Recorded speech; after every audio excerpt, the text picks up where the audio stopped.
Michael Murphy is a motivational speaker, a paralyzed athlete, and a writer. His journey began in April 2007 when he fell off a roof in college, shattered his spine, and was paralyzed. At that time, he was 21 years old.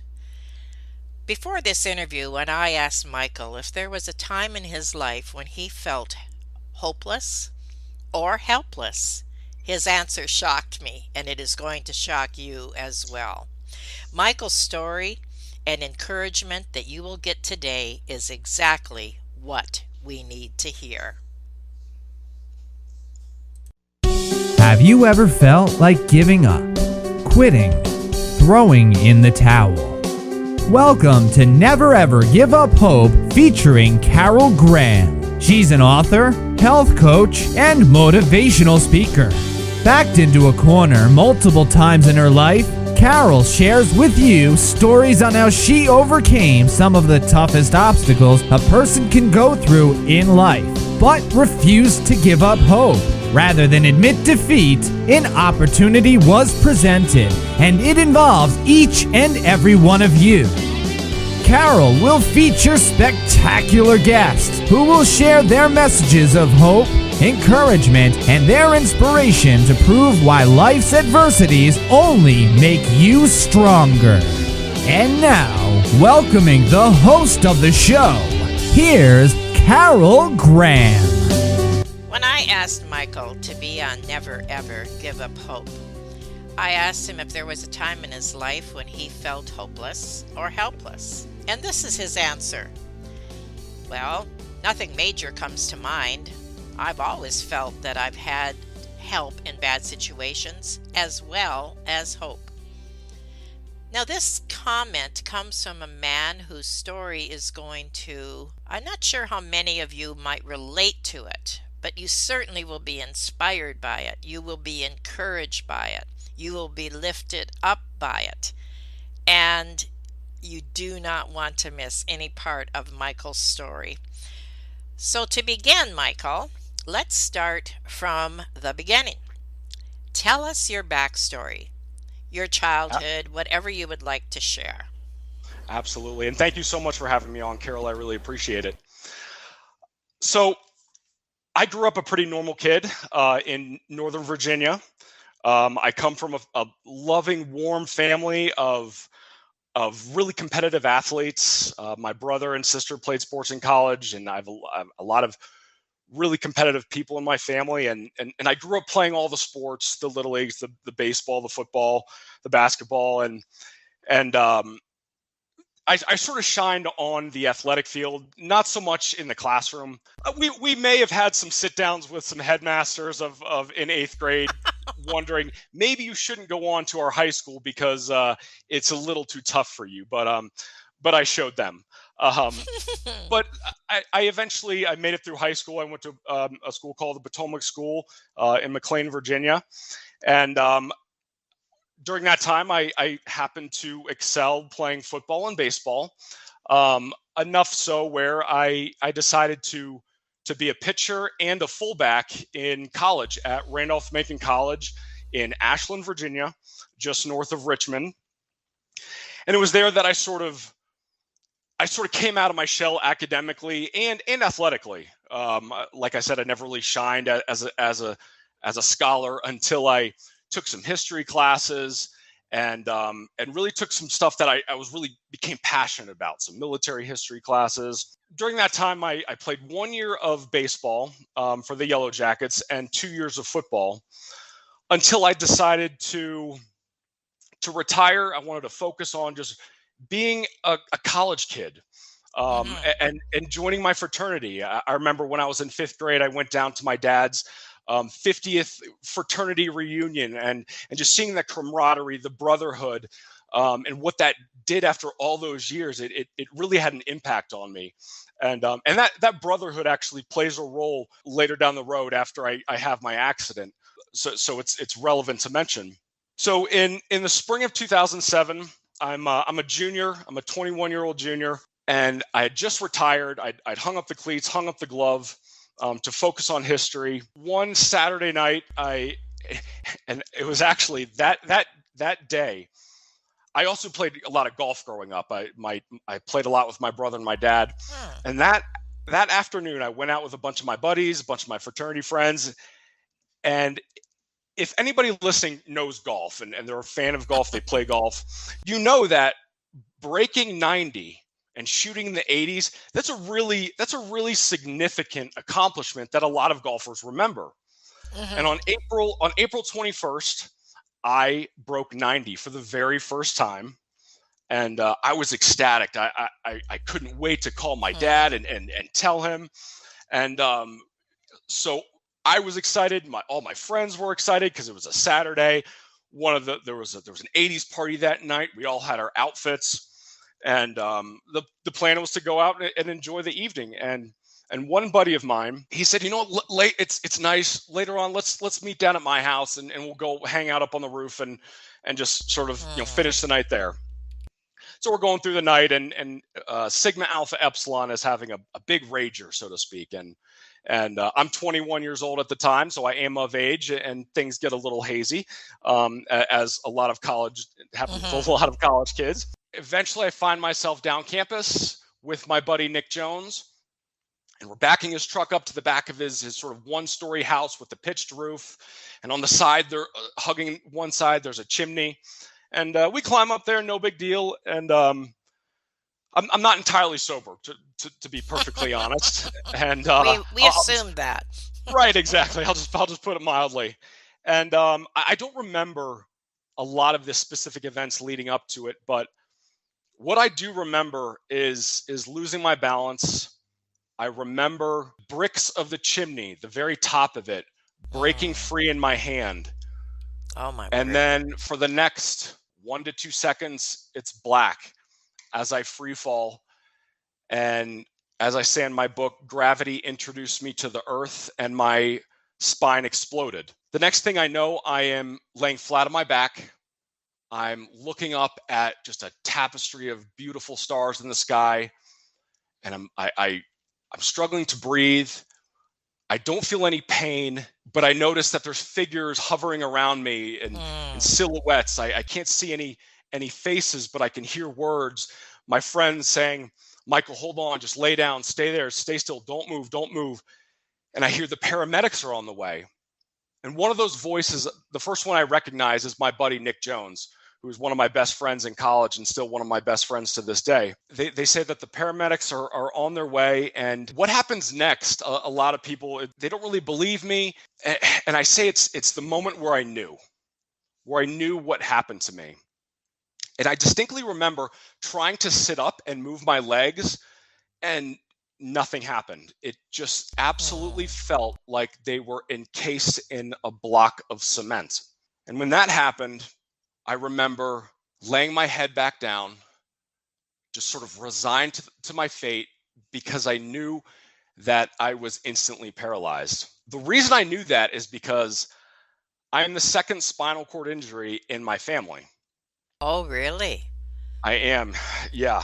I've only ever known my Aunt Paige, my mom's youngest sister, as a quadriplegic who used a big power wheelchair. Who, when I was young, I loved to run up and press the little horn on her hand controls and ride around on the back with her. But she was in a car accident when I was just a baby. Sadly, she recently passed due to some complications. But we had an amazing relationship, and so because I was aware of paralysis and spinal cord injury, when that happened, I knew, and I just laid there. And the next thing I know, there's paramedics around me, and they are strapping me in. They're putting the neck brace on. They are rolling me to the side. They're putting the backboard underneath me and lifting me up and putting me onto the gurney. And I remember getting into the back of the ambulance with all the bright lights and all the noise and all the commotion, and they're asking for my number. And then it hits me that they want to call my parents. Oh, okay. And just that sinking feeling of knowing that my parents were going to get probably one of the worst phone calls a parent never wants to get, besides the ultimate one, And they got that phone call at 2:36 in the morning, and I still feel terrible to this day that they got that. But what happened to me has been one of the most fortunate misfortunes in my life, and what came next was a long road to recovery, and that starting with the ICU, and then we can get into what happens after that here in a minute. But that was the end of my old life and the beginning of my new life, where I was a 21-year-old kid. I was a two-sport athlete, recently retired. I had just discovered an absolute love for history and writing and reading and academics. And because of that love of history and military history, I was also planning on a year out after I graduate, going into the Marine Corps to go to officer candidate school, to become an officer, and to do my part for my country and to serve. We just don't know what's going to happen in our life at any moment. We just don't know. We don't know when we're going to be plucked up from our old life and spit out into a brand new one, where you have to learn everything over. You have to learn how to sit up, how to get dressed, how to put your clothes on, how to take care of yourself, how to go to the bathroom, how to transfer in and out of your wheelchair, in and out of your car, into a shower, onto a toilet. Everything starts over when you have a spinal cord injury and your spine is severed. In my case, or for a lot of people out there, it might be an incomplete injury versus my complete injury. But my life completely changed on April 22nd, 2007. And like I said, it's been the most fortunate misfortune I ever could have asked for. It's given me strength that I never could have imagined I could find within myself. It's afforded me opportunities and new goals that wouldn't be possible if I didn't fall off that roof. Not to mention, I probably never would have met my wife, and I wouldn't have the child that I have now, my little 2-year-old man, Dylan. And I can get into that in a little bit, but we just don't know when we're going to get that phone call or the news or the diagnosis, or when that trauma or that life crisis is going to hit us. And I've been fortunate for 21 years leading up to my accident, I now look back at that as almost like a boot camp, preparing me to live the life that I'm living now as a paraplegic. When I was a freshman in high school, I broke my femur in a football game, and I started high school in a wheelchair with a big leg brace on. I had a lot of moments in sports that taught me about being competitive and persevering and not giving up and pushing forward. More so, I think I might have learned those lessons on the academic side, where it didn't come quite as easily to me as the sports did. But the people around me, the parents, the friends, the coaches, the teachers, everything I experienced barely getting into high school and then making it through and finding a love of school and all of that stuff, I believe prepared me. And one of those is, I remember when I was young and I was cleaning out the garage with my dad, and we happened to buy a house that was already ADA accessible because we bought it from a lady who had MS. So the house that I always grew up in had an elevator. It had a ramp out the back, and it had a two-sided ramp in our garage. And one day when we were cleaning the garage, my dad told me to get way under the part of the ramp where no one goes and no one sees. And I sort of objected. I was like, Dad, why do we need to clean all the way under there? No one's going to see it. And he says, because when you work, you don't half-ass it. Right. When you're doing a job and you're working, you put everything into it. And that stuck with me. What my college football coach told me about the only two things that we can control in life is our attitude and our effort. That has stuck with me.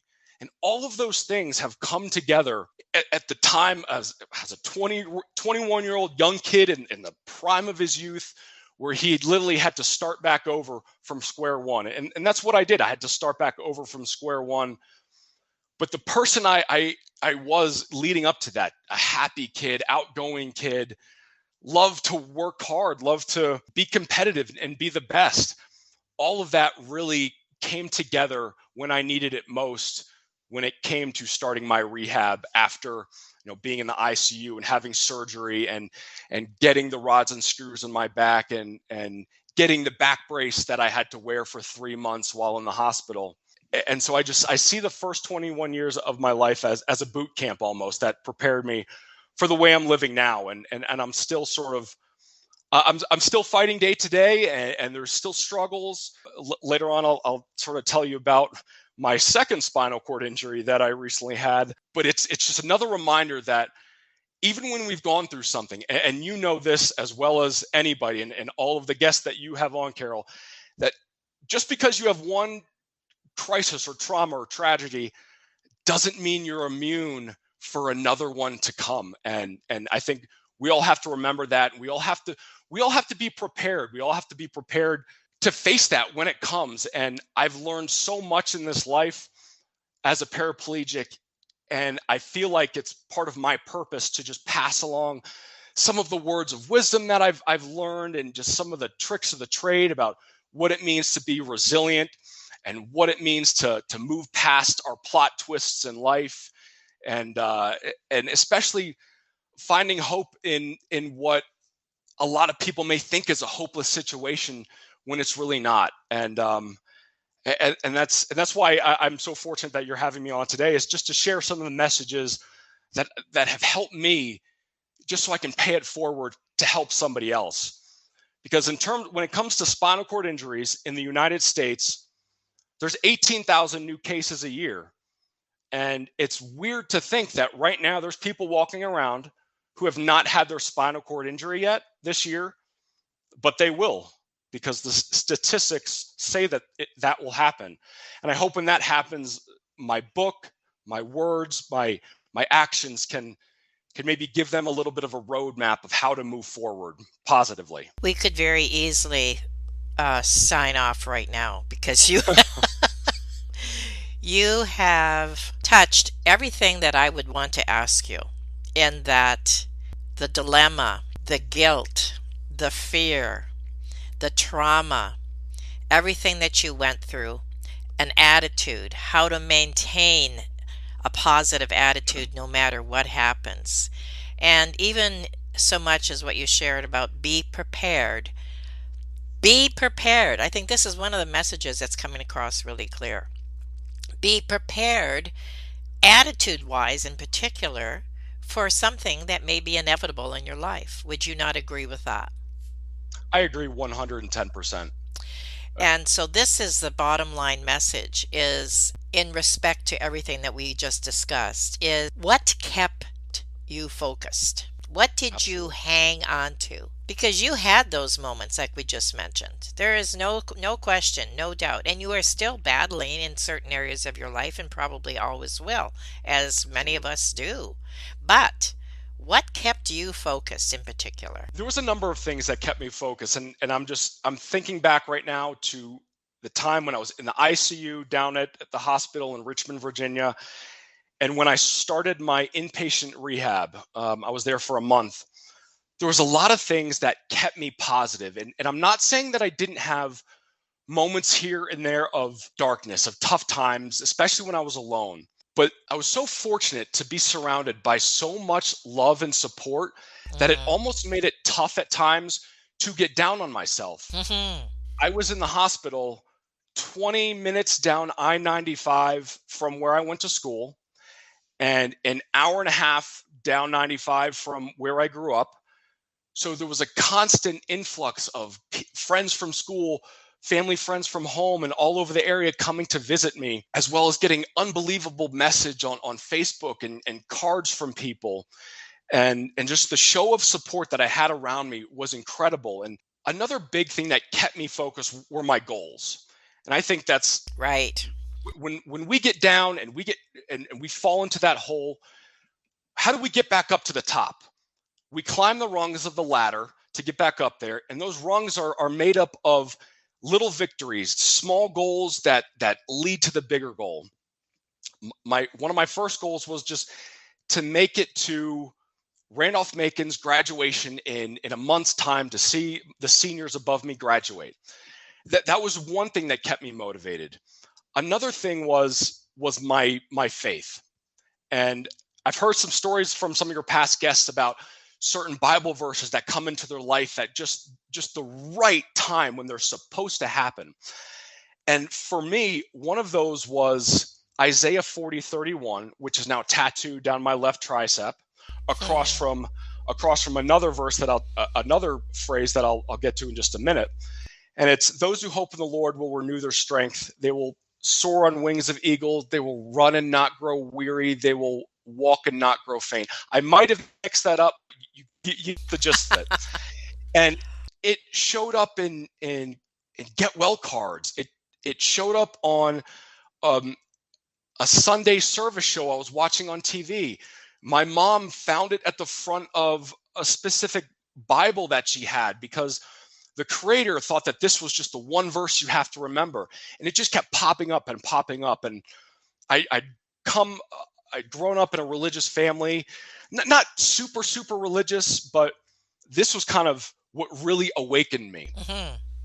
So I had this growing faith helping me. I had a goal of not only getting to graduation and getting out of rehab in X amount of time, despite a lot of the staff and nurses warning my parents that he might need to dial it back some, and that his attitude right now that is so positive, it's not going to last. They warned my parents of this, and they said, well, you don't know our son.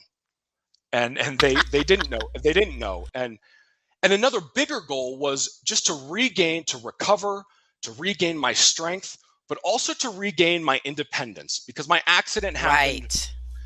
My accident happened 5 weeks out from the end of the school year.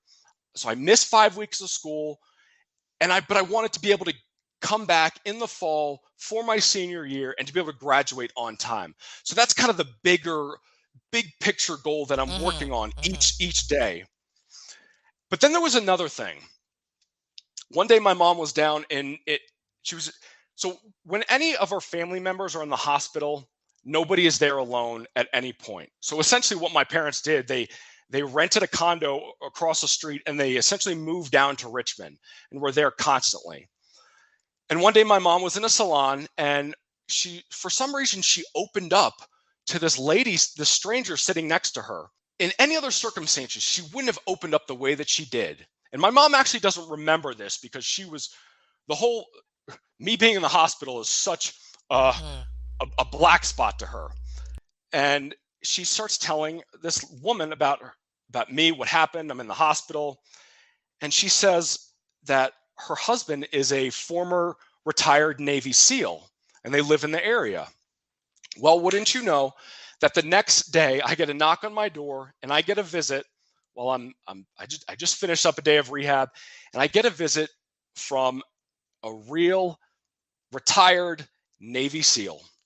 And this sort of, it just hits me right to the core, as somebody who in that moment was struggling with the fact that I will never be able to live out my goal and my dream of becoming a soldier, becoming an officer in the Marine Corps.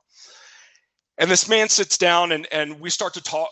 We get to talking. We talk for a while, and I tell him about what's going on and how I'm doing physically, but also mentally. And he tells me stories about his experiences in BUDS and how we didn't go day to day or week to week. We went meal to meal. We went one evolution at a time. We didn't worry about what came next. But then he gave me a gift. When he walked in, I had noticed he was carrying this, it looked like a picture frame, but it was made out of stone. And in it, when he handed it to me, I looked at it, and in that stone was carved the phrase that has since gone down in history. It said, never, never, never give up.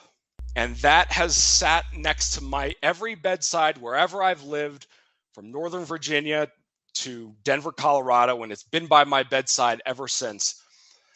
And I know now in 2022 that the phrase never give up, to some people, it's been overused. It might not have the same pack the same punch. It might sound cliche, but back in 2007, the internet and social media wasn't what it was, and it really hadn't taken hold as much. And so I bought into what that Navy SEAL told me.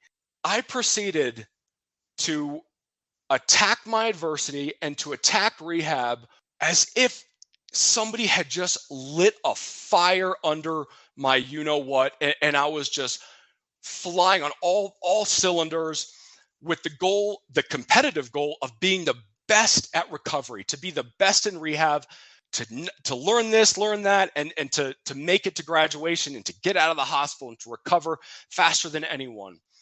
And so all of those things combined with my family and friends and the messages and the faith and just the words of encouragement, all of that really kept me focused on my goals, even in times of just not so much depression, but just maybe anger, frustration, woe is me because my back hurt, or I had an accident and I was wearing diapers because, like I said, when you're a spinal cord injury, you start back at square one because you no longer have control of any of your bodily functions. And everything is chaotic and haywire, but I always return to a lot of that faith and that picture frame of the never give up. And that's helped me ever since. And on the other arm, I have never give up in Greek, which is sort of a nod to my love for ancient history. And when I took a Greek language when I was studying in college, when I was studying some ancient history, and so I have a permanent reminder, literally on one arm, to never give up, and then on the other arm to have hope in the Lord, that He will renew my strength. And He absolutely did. And so that's just kind of one message I want to get across. And I know at times telling people, oh, just never give up, it can sound cliche and overused, and we hear it a ton, and it's just noise to some people. But if you really buy into it, it's amazing what you can do when you do that, and you have the right attitude and effort, and you make a conscious decision to rise up and reroute the course that you're on. And that reminds me of what it means to be resilient to me. And I think resiliency is the ability to rise up and make a decision to reroute your course, so combined with our own past experiences to get back to life, to get back to doing what we want to do, to be happy, despite whatever crisis or traumas we've been dealt. I agree with you that the quote, never ever or never give up, can be cliche, but when you need it, it's a positive message that you will have in your psyche. And this is, I know, what your message has been. And I don't think we can ever say it enough, because we live in such a negative world, and more so in the last couple of years than ever. And when we have those moments, and we may have a bad moment and we can remember so-and-so said, Michael Murphy did it, and this one did it, and that one did it. And he also said how much my attitude affects my future. But essentially, it's keeping that positive message in front of us is what is going to get us through, just as it did you. And even putting it on your arms. I'm assuming your tattoos are on your arms. Yes. It's constantly in your vision, in your focus. And so I really thank you for that. I'm very touched as you're speaking, and I know the audience is as well. There are a few more things, of course, that we need to talk about today. And we're going to take a quick break, and then we're going to come back. We're going to talk about Christopher Reeve Foundation and what you have accomplished for them. Also, definitely, we're going to be talking about your book. So we'll be right back in just a moment. Carol Graham would like to show you the path from misery to miraculous triumph in her fast-paced memoir, Battered Hope. She relates her determination to succeed as someone who experienced one horrendous nightmare after another. Gang raped and left for dead, loss of a child, husband falsely imprisoned, and cancer. Nothing could break her tenacity or faith. No matter what you face, heartache, loss, suffering, or injustice, Carol will illustrate how she became a victor the same way you can. The secret is to never, ever give up hope. Order your copy at Amazon or batteredhope.blogspot.com. I don't know about anyone else, but I don't have a word for it. I literally don't have a word for it. Inspired is an overused word. Even encouragement is an overused word. But I think you have touched on something that this audience really needs to hear, especially in today's world. And having an attitude, having the foresight, that you have and that you are giving to others, we need more of it. And I really appreciate you being on today, Michael, and sharing that.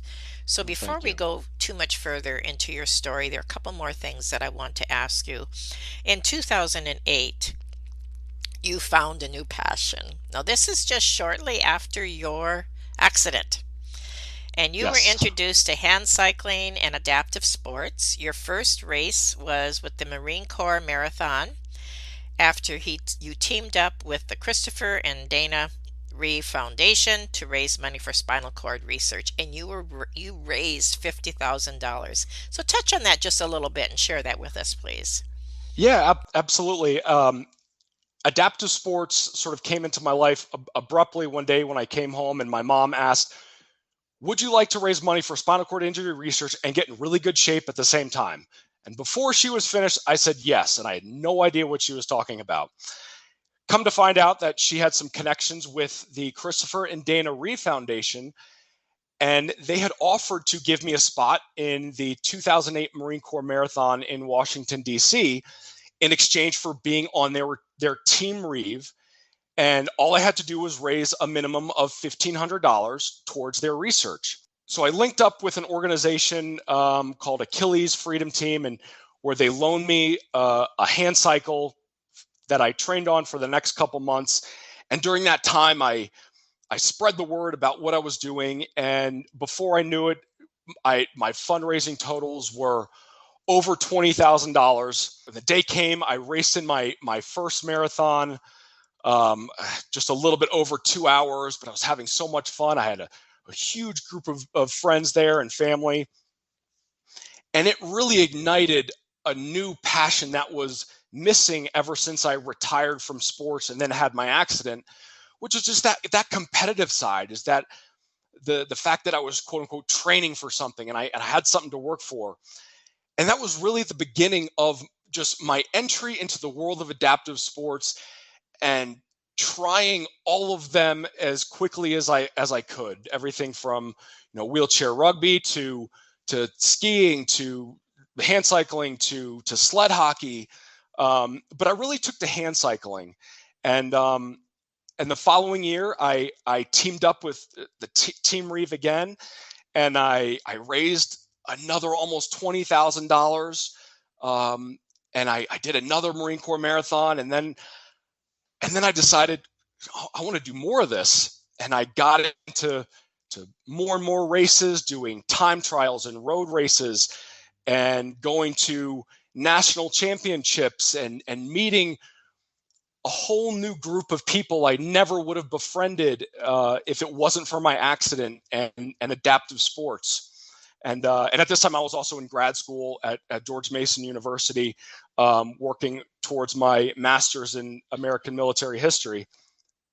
Adaptive sports and joining up with the Christopher Reeve Foundation was also actually one of the things that led me towards meeting my wife, and also Tough Mudder competitions. Which, if you're not familiar with a Tough Mudder competition, it's 12 miles in the mud, and there's a dozen or so obstacles that you go through, over walls, underwater, through big ice buckets, through army crawling underneath barbed wire, and I represented Team Reeve again when I did this in 2012, and it was at this event. I did the event on a Saturday in September in 2012. The week before, I'd been asked by a former physical therapist of mine, hey, can you come in and just be a guinea pig for my group of physical therapists as they enter spinal cord injury week? And I said, sure, why not? So I came in, and and I had these big wounds on my knees from army crawling in the mud. And I gave a disclaimer to this class of kids all about my age. You're probably noticing these big wounds on my knees. I was crawling through mud at this Tough Mudder event. And afterwards, this one girl in the class with big blue eyes and long curly brown hair, and she's beautiful. And she said, I was at that same Tough Mudder. My sister-in-law saw you. Come to find out, they told Casey about this guy that they saw who was using an off-road hand cycle, and his friends were picking him up and putting him on the ground and putting him back in the bike, and they were lifting him over walls and helping him through mudslides. And turns out that was me. And a couple days later, I'm in front of her in this class, and we start to talking. That became my future wife and the mother of my son. And so, like I said, without adaptive sports, without my accident, I never would have met my wife. And I wouldn't have the cute little terrorizing 2-year-old toddler that we have now, who you love, but it makes you pull your hair out at times. Just learning how to be a parent, especially a parent in a wheelchair, that can be a little difficult at times. But the world of adaptive sports really gave me just some amazing things in my life that were missing, and that brought me back to being the athlete that I once was when I thought that those opportunities were over. And back in 2007, hand cycling was becoming more and more popular, because it's easy for a lot of the wounded veterans from Iraq and Afghanistan to hop on a bike and just go. And I became friends with a lot of those people.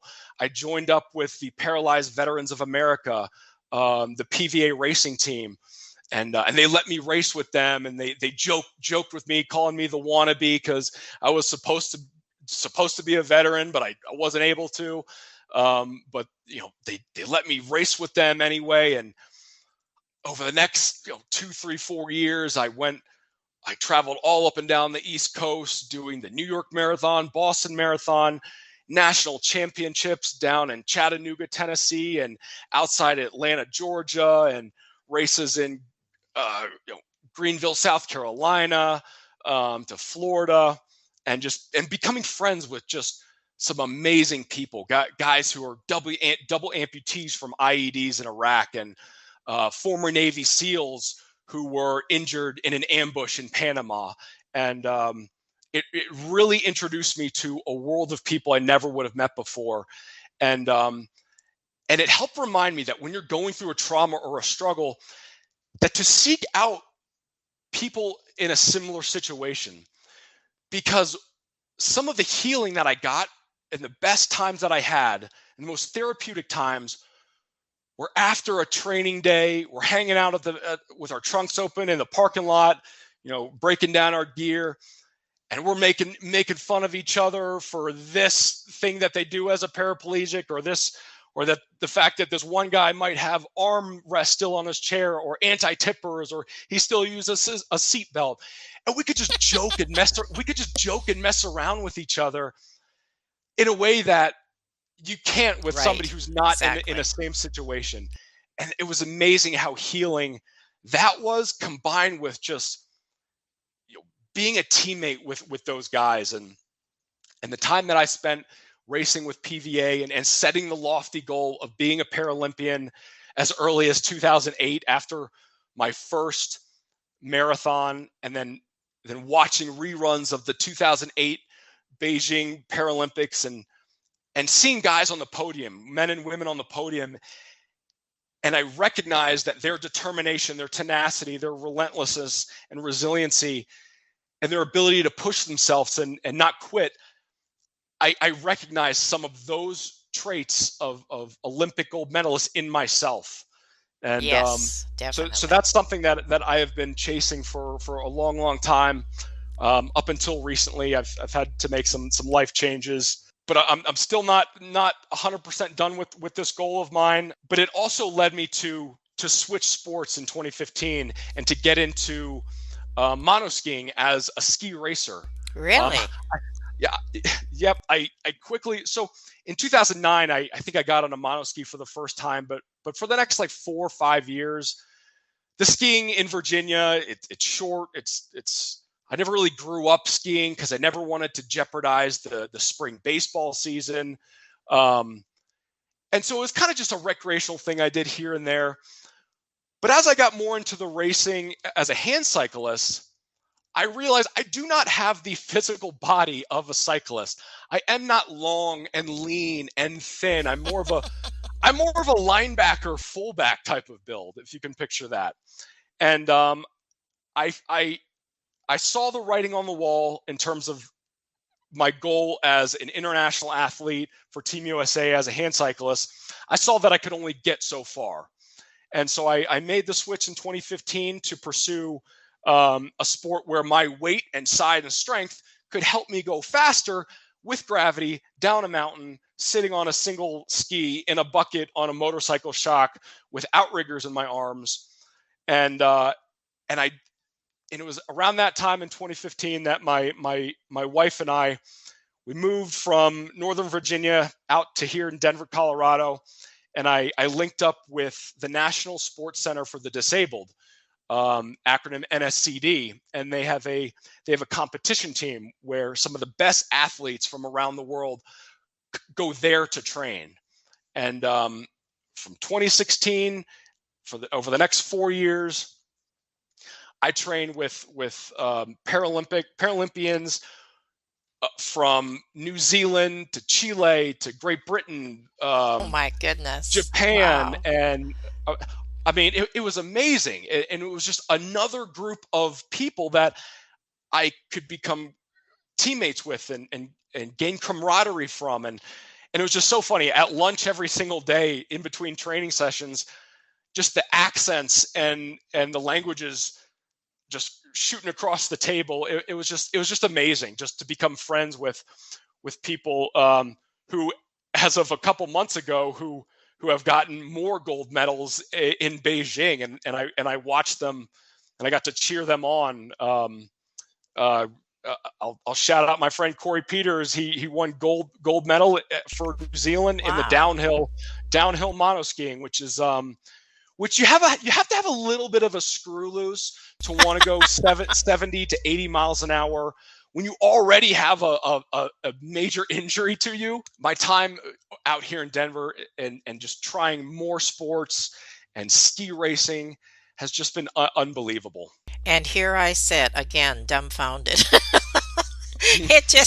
It's never ending with you. Oh my word, your goals, your aspirations, your accomplishments. This is just so inspiring. Again, for a loss of a better word, I thank you. I thank you for that. Now, before we end this, which I wish we didn't have to, but we are getting close here, Right. tell us about your book. Who should buy it? Is it your story? Do you have a lot of these positive messages in it, etc.? Share that with us. So when I fell, how I rerouted my life and found strength in a severed spine came out almost a year ago, coming up in a couple of days, through Morgan James Publishing. And this is actually part one of a 3-part series I'm working on to share my story. And what it does, it covers a lot of my life growing up, coming up in elementary school, high school, into college, and the family I grew up in, the outdoorsy person I was growing up part-time on a rural farm on the weekends in Virginia. And it talks about my academic struggles.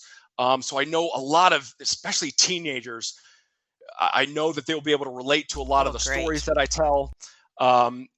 And I talk about transitioning into college and playing sports and fraternity stuff.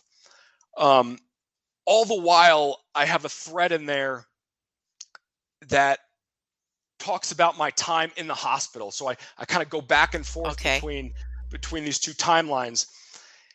And I think, and again, this is just part one, and it goes into my accident, what happened in the immediacy after that when I was in the ICU, and especially some of the tough nights that I had that have really set the stage for who I am in terms of the inner strength that I found. And so again, this is just part one. And I think anybody, especially new paraplegics, new spinal cord injuries, I think that is really the number one audience for this book, because there needs to be more books out there like this. Of course. A book called GIMP by Mark Zupan, who is in the documentary Murder Ball, which was nominated for an Academy Award, I think in 2005 or something. But his book inspired me when I had tough times after my accident. Good and point. I hope this book does the same. And I just think we need more people to tell their stories, specifically people in wheelchairs and spinal cord injuries. But I think one of the most important messages in this book is what I learned about something called post-traumatic growth. And it's something that I didn't know about up until a buddy of mine read an early version of my manuscript, who is an author in his own right and a contributor on MSNBC. And I've known him all my life since elementary school. And he came back and he said, look up something called post-traumatic growth, PTG, and see if you can weave this into your book. I started researching it and I was dumbfounded, because everything they were talking about, post-traumatic growth, which was a phrase coined by psychologists Richard Tedeschi and Lawrence Calhoun in the 90s, and they defined it as positive change experienced as a result of the struggle with a major life crisis or traumatic event. And this is something that the scholarly research behind it has grown since this phrase was coined in the mid-90s. But the idea of strength through suffering has been around for thousands and thousands of years, of course. But they've coined it, and it's grown and grown and gotten more traction. And it's kind of pushing back against the stigma of PTSD, which is, everybody has heard of PTSD. I can almost assume. Yeah. But I feel like nobody has heard of post-traumatic growth. And what they found when they interviewed survivors of cancer, of earthquakes, tsunamis, people who have lost loved ones, who have just gone through some of the worst traumas in life, that they found there's 5 areas of improvement that they have discovered. And what I've done in my book is I've broken it down into an acronym called AWAKE. Because right now I feel like I'm living a life where I am fully awake. And those letters stand for awareness, warrior spirit, attachment, knowledge of self, and ecstasy. It's the idea of awareness. You're aware of new opportunities and doors in life that wouldn't have been possible without your trauma. For me, for instance, adaptive sports. Warrior spirit, you're stronger because of what you went through. Attachment, new relationships because of what you went through. For me, all my friends and teammates in adaptive sports. And the knowledge of self is another one that really hit me early on when I was smiling in the ICU because I realized I was alive. It's this appreciation. It's an appreciation for the life you're living and that you're still alive. And then ecstasy, it's a good word that fits the acronym, but it's anything in terms of spirituality, religious faith, and all of this stuff. I realized as I was doing this research that this is me. They're talking about me. I've experienced some sort of growth or benefit of these effects because of my accident. And some take longer to come to the surface than others, and people have different paths to getting to PTG. But I was just amazed that I was literally the person that they're talking about, and I had never heard of it. So that's kind of what I'm doing with my book. I'm not saying I'm a psychologist. I am not. But what I am in the purpose of this book and is to spread awareness of PTG and post-traumatic growth, and just to introduce it to people, because it can remind them that what you're going through, it might suck right now and it's tough and it hurts and it's hard and you think it's not going to get better, but there is hope, because statistics have proven that 75% of people will experience a major life trauma, and you have a 90% chance of experiencing some sort of one of those 5 aspects of post-traumatic growth. So you are statistically proven or guaranteed to find some sort of benefit, some sort of silver lining, some new strength from what you're going through. And I think that's just one of my favorite things in this book, besides just sharing my story and getting it out there. It's just sharing this message of that there's growth, and that what you're going through, you will get stronger because of it. I sincerely thank you for that. And I think that the audience needs to listen to this interview a minimum of 2 times. Take notes, write them down. And also, I know that Michael is available if you want to ask him questions or contact him. All that contact information will be in the show notes. This is something that you would want to pass on to people who did not hear this broadcast as well. They need that inspiration. Again, that word that is so overly used, and yet we all need it. And also what you said about never, never, never giving up. It isn't just a cliche, it's a lifestyle. Yep. And this is your lifestyle. And you have been exactly that, an inspiration. And I thank you so much. Everything will be in your show notes, as well as how to contact you and also where to get your book, which is When I Fell, How I Rerouted My Life and Found Strength in a Severed Spine. Amazing title. In summary, any last words? Just to remember that there's always hope in what you may think is a hopeless situation. Perfect. And that just to make the choice to rise up and reroute, and just focus on your attitude and your effort, and you'll be stronger. Reroute, that's a perfect word. Thank you. And thank you so much, Michael, for being on Never, Ever Give Up Hope. Thank you, Carol. Thank you for listening to Never, Ever Give Up Hope, featuring Carol Graham. Did you know that most people succeed because they are determined to? Quitting was never an option. Carol loves your comments and will respond to each one.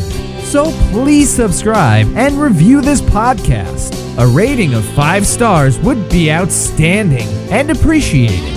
Remember, if you are still here, there is always hope.